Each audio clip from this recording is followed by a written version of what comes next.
Olá! Hoje a gente vai conversar sobre uma transformação incrível que está acontecendo no turismo brasileiro. A ideia é a gente sair daquela coisa de cada um por si, sabe? De ações isoladas, para começar a pensar num sistema realmente conectado, poderoso, uma verdadeira teia de oportunidades. E tudo começa com essa pergunta aqui, que é fundamental. Como é que o turismo pode de fato proteger toda a riqueza do Brasil em vez de consumi-la? Durante muito tempo, parecia que a gente tinha um dilema, né? Ou a gente conserva, ou a gente faz turismo.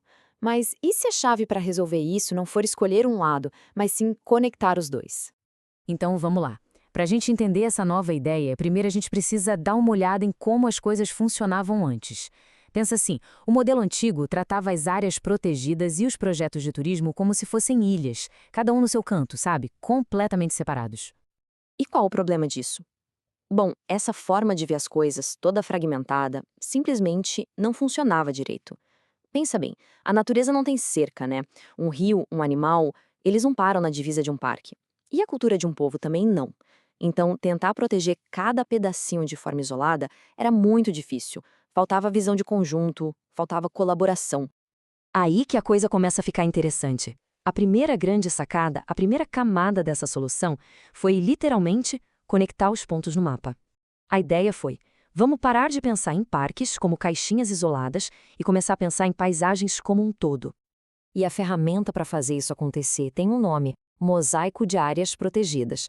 A lógica é simples, mas é poderosa. Em vez de cada gestor de parque cuidar só do seu quadrado, a proposta do mosaico é juntar todo mundo para uma gestão integrada, participativa. Porque, no fim das contas, a natureza e as pessoas que vivem ali são uma coisa só, né? E na prática, isso faz uma diferença enorme. Os benefícios são bem concretos. Quando se trabalha junto, os recursos rendem muito mais. Pensa assim: o helicóptero de um parque pode ajudar a apagar um incêndio no parque vizinho.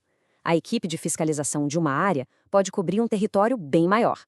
E o mais importante de tudo, a gente passa a pensar no desenvolvimento da região inteira de forma sustentável, valorizando tanto os bichos e as plantas quanto as comunidades que vivem ali. E olha, essa ideia pegou de um jeito impressionante.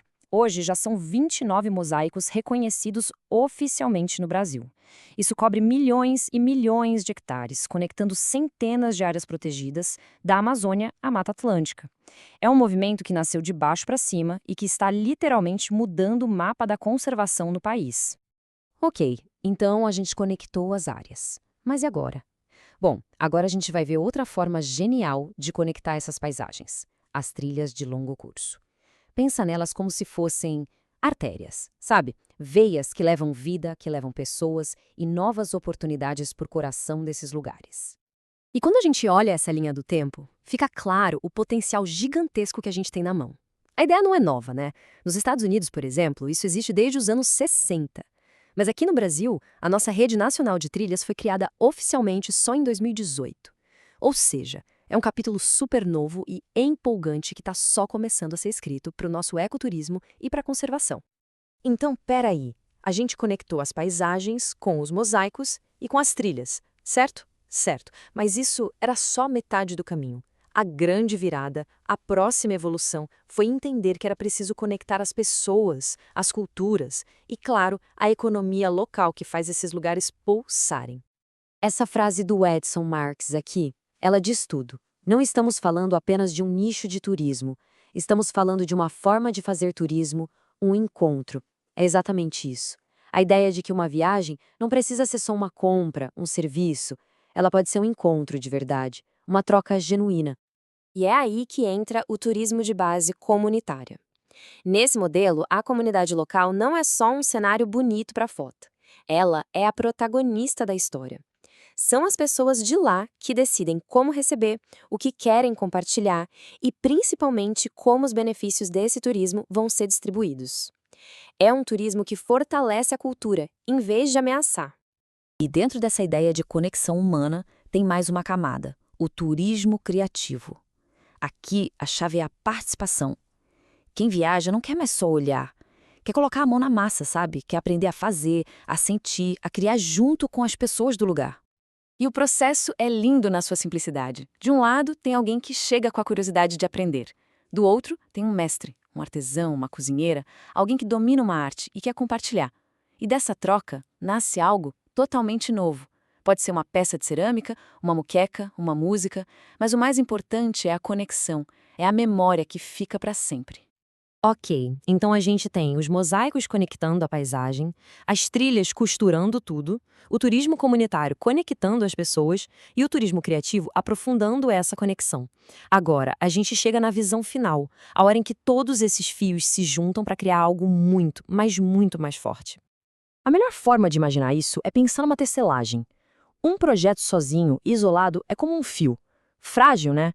Quando vários fios se juntam numa rede, a gente já tem um tecido que é bem mais forte. Mas e quando a gente começa a conectar os próprios tecidos? Aí sim, a gente cria uma tapeçaria completa, colorida e super resistente.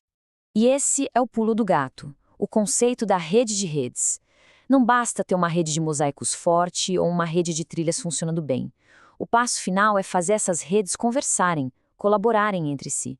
É essa integração que cria um sistema onde o todo é muito maior do que a soma das partes. Tá, mas como isso funciona na vida real? Vamos imaginar um exemplo prático. Pensa numa trilha de longo curso que cruza um mosaico, passando por vários parques. Essa trilha leva a gente para uma comunidade local que faz parte de uma rede de turismo de base comunitária. E nessa comunidade, os moradores oferecem uma oficina de cerâmica que está ligada à rede de turismo criativo. O artesanato produzido ali pode até ganhar um selo de origem do mosaico, o que agrega valor. Percebe como tudo se conecta? No final, todo mundo sai ganhando. E aí a gente chega no ponto final. Por que tudo isso importa? Por que esse modelo de colaboração é tão revolucionário? Porque essa abordagem toda integrada cria um tipo de turismo que é mais resiliente, mais autêntico e, principalmente, mais sustentável. É um turismo que beneficia diretamente o meio ambiente e as comunidades. A gente sai de um modelo que só extrai valor e vai para um modelo que regenera, que conecta e que celebra o que o Brasil tem de mais precioso, a sua natureza e a sua gente. E para fechar, fica aqui uma provocação para a gente pensar. Se essa lógica de rede de redes funciona tão bem para o turismo e a conservação, onde mais ela poderia funcionar? Imagina aplicar isso na educação, na saúde, na economia. Essa ideia de tecer um futuro juntos, de forma colaborativa, talvez seja a lição mais poderosa de todas.